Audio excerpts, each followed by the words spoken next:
अस्सलाम वालेकुम। आज हम सीखेंगे बेसिकली बीइंग और गेटिंग का इस्तेमाल। ये बहुत ही ज़्यादा इम्पॉर्टेंट कॉन्सेप्ट है और बहुत ज़्यादा स्पोकन इंग्लिश में यूज़ किया जाता है, लेकिन इसमें लर्नर्स को बहुत ज़्यादा कन्फ्यूजन होती है कि बीइंग और गेटिंग के बाद तो कभी कभार एडजेक्टिव आता है, तो उसका क्या मतलब होगा, और बीइंग और गेटिंग के बाद वर्ब की थर्ड फॉर्म भी आती है, तो तब उसका क्या मतलब निकलेगा। बेसिकली इस वीडियो के बाद आपकी सारी कन्फ्यूजन ख़त्म हो जाएगी। जब भी आप बीइंग और गेटिंग का इस्तेमाल कर रहे होंगे तो आप बेझिझक होकर बीइंग और गेटिंग का इस्तेमाल करेंगे। अच्छा, यहाँ पे बिल्कुल बेसिक सी अगर बात लेके चलें तो बीइंग और गेटिंग ये आप देख लें आईएनजी फॉर्म है, ठीक है ना। तो ये जो है टेंस के एतबार से किस टेंस में काम कर रही होंगी, यानी आईएनजी फॉर्म है तो किस में, कंटिन्यूस टेंस में ये बेसिकली बात की जा रही होगी। बीइंग का भी यूज़ कंटिन्यूस उसमें हो रहा होगा और जो है गेटिंग का यूज़ भी कंटिन्यूस उसमें हो रहा होगा। ये तो बिल्कुल सिंपल बात थी। अच्छा, हम आते हैं बीइंग प्लस एडजेक्टिव। अगर हम बीइंग के साथ एडजेक्टिव की बात करें और बीइंग का यहाँ पे जो मीनिंग होगा ना, वो ऐसा होगा होने का सेंस में, ठीक है। बेसिकली ये तब यूज़ होता है जब कोई इंसान या चीज़ टेम्पररी किसी हालत या बिहेवियर में हो, ठीक है।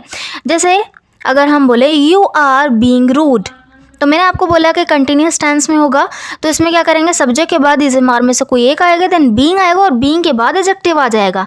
तो ये बनेगा जैसे यू आर बीइंग रूड, यानी तुम बदतमीज़ हो रहे हो, ठीक है। इस पर्टिकुलर मोमेंट में तुम्हारा जो बिहेवियर है वो रूड हो रहा है। वैसे वो इस तरह नहीं बात करता, शायद उस लम्हे में बेसिकली वो बीइंग रूड बन रहा है, ठीक है ना। इसी तरह से he is being lazy today, वो आज सुस्त बन रहा है, सुस्ती कर रहा है।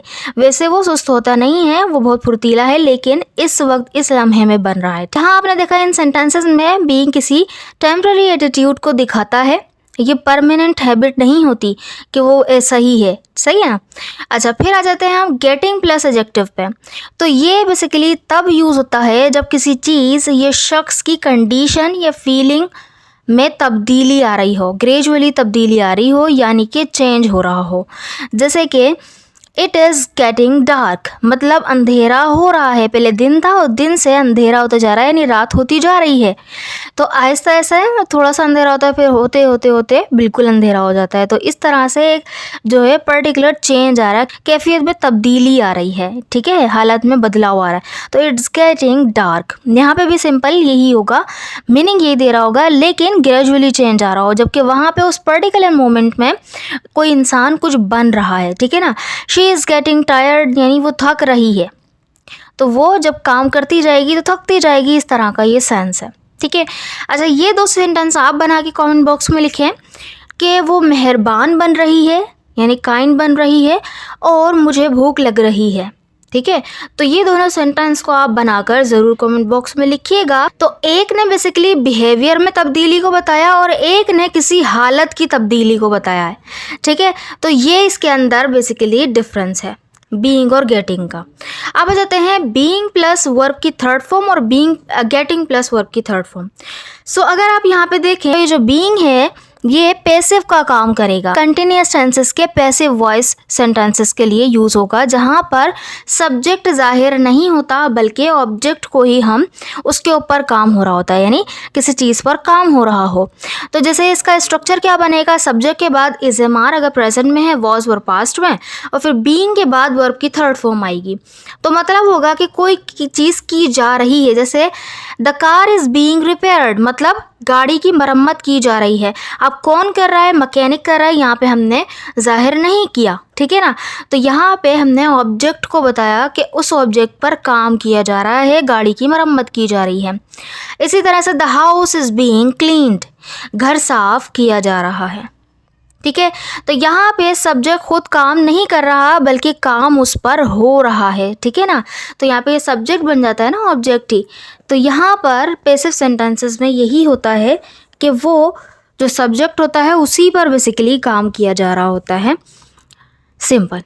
अब गेटिंग प्लस वर्ब की थर्ड फॉर्म पे आ जाते हैं। ये इनफॉर्मल लैंग्वेज में यूज़ होता है जब सब्जेक्ट खुद काम नहीं कर रहा होता बल्कि किसी और से काम करवा रहा होता है, ठीक है। तो जैसे कि आपने देखा बीइंग में तो क्या था कि किसी ऑब्जेक्ट पर काम किया जा रहा है, जबकि यहाँ पे क्या है, कोई इंसान किसी दूसरे से काम करवा रहा है। सो यहाँ पे पता क्या होगा स्ट्रक्चर, वो क्या होगा, सब्जेक्ट आएगा, फिर उसके बाद इज एम आर में से कोई एक आएगा, ठीक है, यानी जो काम करवा रहा होगा वो आ जाएगा सब्जेक्ट में, फिर उसके बाद इज एम आर, यानी अगर प्रेजेंट में होगा वॉज वर्ब पास्ट में होगा, फिर उसके बाद गेटिंग आएगा और गेटिंग के बाद वो चीज़ आएगी, यानी कि जो काम करवाया जा रहा है वो नाउन आ जाएगा यहाँ पे, ठीक है, वो ऑब्जेक्ट। फिर हम वर्ब की थर्ड फॉर्म लिखेंगे। कौन सी फॉर्म? वर्ब की थर्ड फॉर्म। जैसे ही इज गेटिंग, वो करवा रहा है क्या? हिज हेयर, अपने बाल कटवा रहा है, ठीक है, तो he is getting his hair cut. कोई बंदा कुछ करवा रहा है, किससे करवा रहा है यहाँ पे जाहिर नहीं है, लेकिन अगर आप जाहिर करना चाहें तो बाय करके लगा सकते, क्योंकि पैसिव में ऐसी होता है ना कि अगर सब्जेक्ट को जाहिर करना चाहें तो बाय से हम लगा सकते हैं। तो हम बोल सकते हैं कि he is getting his hair cut by barber. I am getting my house cleaned, मैं अपना घर साफ करवा रही हूँ, मैं अपना घर साफ करवा रही हूँ, ठीक है। बीइंग में हमने देखा कि बीइंग जो है यानी ऑब्जेक्ट पर ही काम किया जा रहा है, और जबकि यहाँ पे कोई इंसान किसी दूसरे से काम करवा रहा है, ठीक है। तो ये दो सेंटेंस आप बनाकर लिखिएगा कि वो अपना फ़ोन ठीक करवा रही है, वो अपना फ़ोन ठीक करवा रही है और होमवर्क किया जा रहा है, होमवर्क किया जा रहा है। इस दोनों सेंटेंस को बनाकर ज़रूर कमेंट बॉक्स में लिखना है आपने, ताकि मुझे पता चले कि आपको वीडियो समझ में आई कि नहीं आई।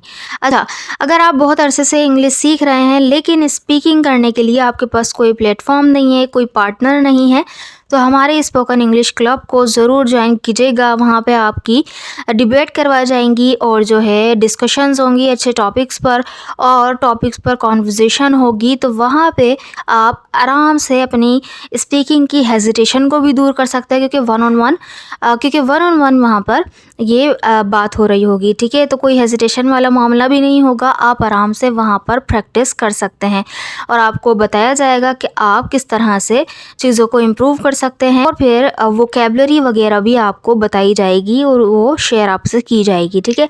अगर आपको स्पोकन क्लब ज्वाइन करना हो तो 3 डेज़ का डेमो भी आप ले सकते हैं, डेमो के बाद आप ज्वाइन कर लें, डेमो के बाद आप ज्वाइन कर सकते हैं। तो 2000 फॉर 3 मंथ्स, ठीक है, इसकी फ़ीस है 2000 फॉर 3 मंथ्स, इट्स नथिंग, ठीक है। सो अगर आप ज्वाइन करना चाहें तो मुझे इस नंबर पर रब्ता कीजिए। Thank you so much.